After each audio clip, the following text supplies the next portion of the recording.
Hi hello, तुमचं खूप खूप स्वागत आहे माझ्या चॅनलवरती। मी कोमल लष्करे।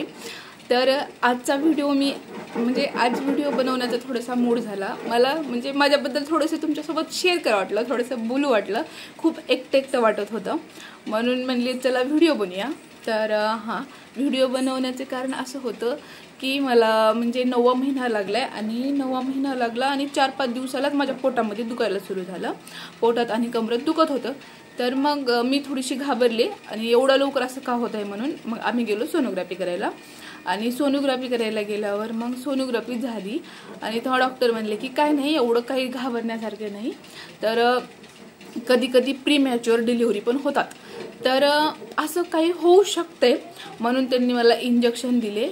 मग 4 डोस दिले होते त्यांनी आणि त्या 4 डोसमध्ये त्यांनी असं सांगितले जर अशात जर डिलिव्हरी झाली तर बाळाला श्वास घ्यायला त्रास होऊ नये आणि त्याच्या फोफसाची वाढ व्हायला पाहिजे म्हणून ते इंजेक्शन देत आहे असं त्यांनी सांगितलं। आणि मग तर असं झालं, तर म्हणजे घाबरण्यासारखं काही नाही आणि आता मी ओके आहे, छान आहे।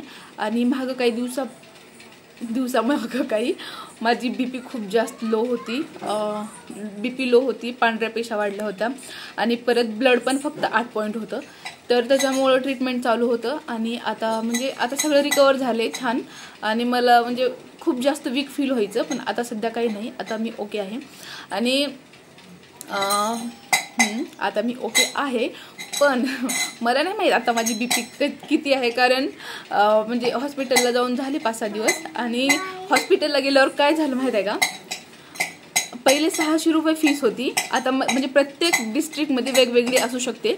तर आमच्या इथं मी जेव्हा बाळ 3 महिन्याचं होतं तेव्हा मी सोनोग्राफी केली होती, तेव्हा होती 600 रुपये, अचानक 400 रुपये वाढले आणि मला माहीत नाही 400 रुपये वाढले आणि तिने माझं चेकअपच केलं नाही आणि म्हणजे तिने मला हातच लावलं नाही डॉक्टरने आणि 200 रुपये फीस घेतली, कशाची घेतली तिलाच माहीत।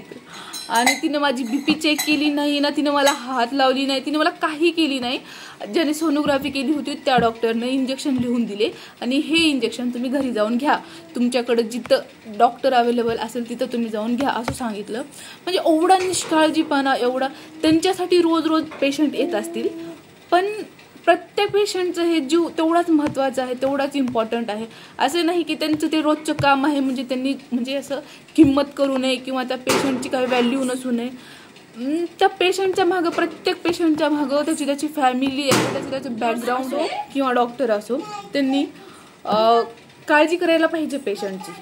प्रत्येक पेशंट हे त्यांच्यासाठी फर्स्ट पेशंट असायला पाहिजे, प्रत्येक पेशंट।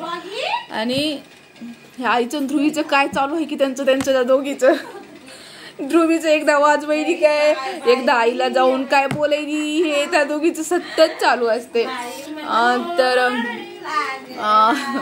मी खूप जास्त एक्साइटेड आहे, मला माहित नाही डिलिव्हरी कधी होईल, पण कधी होईल असं होते, कारण मला एवढा त्रास व्हायला ना, मला चलताना बसताना उठताना मला रात्रभर झोप येत नाही, कारण मला पायामध्ये एवढा त्रास होते आणि हे प्रत्येक स्त्रीसोबत असं होतंय बरं का, असं नाही की माझ्यासोबतच होत आहे, पण मला खूपच जास्त व्हायले। आणि ध्रुवीच्या वेळेस एवढं होत नव्हतं, पण आता लय होत आहे म्हणून मला ते सहनच होत नाही, कधी डिलिव्हरी होईल असं झाले मला।